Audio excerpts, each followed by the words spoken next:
दोस्तों, आज के एपिसोड में भल्ला हाउस में ऐसा बड़ा धमाका हुआ जिसने पूरे परिवार की जिंदगी हिलाकर रख दी। घर में पुलिस, एनजीओ की महिलाएं और परिवार के सभी लोग मौजूद थे। माहौल इतना तनाव भरा था कि हर किसी की सांसें अटक गई थीं। सुधा लगातार भल्ला परिवार पर आरोप लगा रही थी और खुद को बेगुनाह साबित करने की कोशिश कर रही थी। इंस्पेक्टर भी समझ नहीं पा रहा था कि आखिर सच कौन बोल रहा है और झूठ कौन। एक तरफ सुधा थी जो खुद को पीड़ित बता रही थी, दूसरी तरफ रमन और इशिता थे जो लगातार कह रहे थे कि ये सब एक सोची समझी साजिश है। रमन गुस्से में इंस्पेक्टर से पूछता है कि अगर उसकी बेटियों ने कुछ गलत किया है तो कोई ठोस सबूत दिखाया जाए। तभी सुधा मेडिकल रिपोर्ट निकालकर दिखाती है और कहती है कि उसके पास सबूत मौजूद है। वो दावा करती है कि उसके साथ गलत व्यवहार हुआ है और उसकी चोटें इसका सबूत हैं। इंस्पेक्टर रिपोर्ट देखने लगता है। तभी इशिता की नज़र उन रिपोर्ट्स पर पड़ती है। वो तुरंत पहचान जाती है कि ये उसी अस्पताल की रिपोर्ट्स हैं जिसका संबंध सुधा से है। इशिता को शक हो जाता है कि ये सब फर्जी हो सकता है, लेकिन असली ट्विस्ट तब आता है जब सुधा अपनी हथेली पर लगी चोट दिखाने लगती है। वो दर्द का नाटक करती है ताकि सभी लोग उसकी बात पर विश्वास कर लें। परिवार के कुछ लोग भी पल भर के लिए डर जाते हैं कि कहीं सच में उन्होंने कुछ गलत तो नहीं कर दिया। इसी दौरान इशिता को अचानक एक छोटी सी बात याद आती है।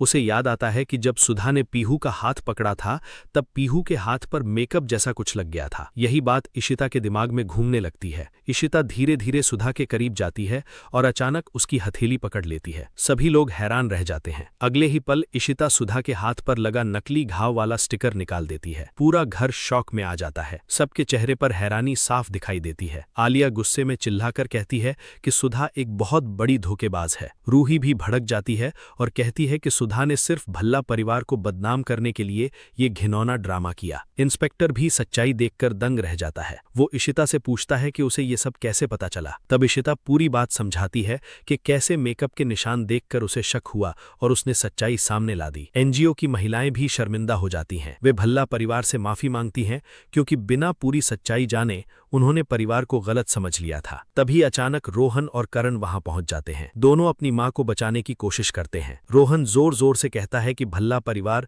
उसकी मां को फंसा रहा है। वो अपने वकील को फोन करने लगता है, लेकिन इस बार रमन बिल्कुल नहीं रुकता। वो गुस्से में कहता है कि जिसने उसकी बेटियों की जिंदगी बर्बाद करने की कोशिश की है उसे किसी भी हालत में नहीं छोड़ा जाएगा। इशिता भी इंस्पेक्टर से साफ शब्दों में कहती है कि सुधा ने धोखाधड़ी, झूठ और साजिश की है, इसलिए उसे तुरंत गिरफ्तार किया जाना चाहिए। करण माहौल शांत करने की कोशिश करता है। वो रूही से कहता है कि सब ठीक हो जाएगा, लेकिन रूही अब उस पर भरोसा करने को तैयार नहीं होती। वो कहती है कि जिसने उसका भरोसा तोड़ा है उसे माफ नहीं किया जा सकता। आलिया भी पहली बार पूरी मजबूती के साथ सुधा और उसके बेटों के खिलाफ खड़ी हो जाती है। वो कहती है कि अब डरने का समय खत्म हो चुका है। इंस्पेक्टर आखिरकार फैसला लेता है और पुलिस सुधा को गिरफ्तार कर लेती है। जैसे ही पुलिस सुधा को लेकर जाने लगती है, पूरे घर में सन्नाटा छा जाता है। लेकिन जाते जाते सुधा की आंखों में बदले की आग साफ दिखाई देती है। ऐसा लग रहा था जैसे वो अभी भी कोई नई चाल चलने वाली है। घर वापस आने के बाद भी परिवार पूरी तरह शांत नहीं हो पाता। सिम्मी कहती है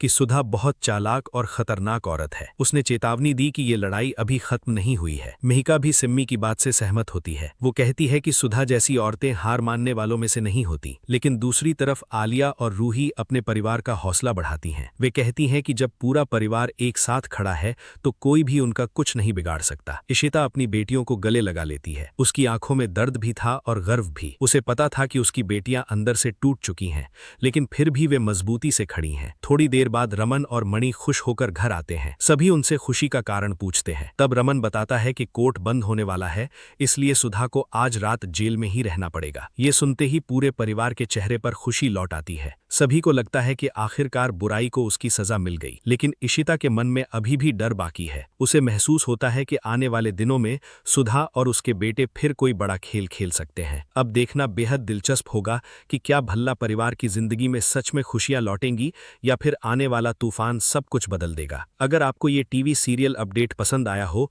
तो वीडियो को लाइक करें, चैनल को सब्सक्राइब करें और बेल आइकन जरूर दबाएं ताकि आपको ऐसे ही नए अपडेट सबसे पहले मिलते रहें।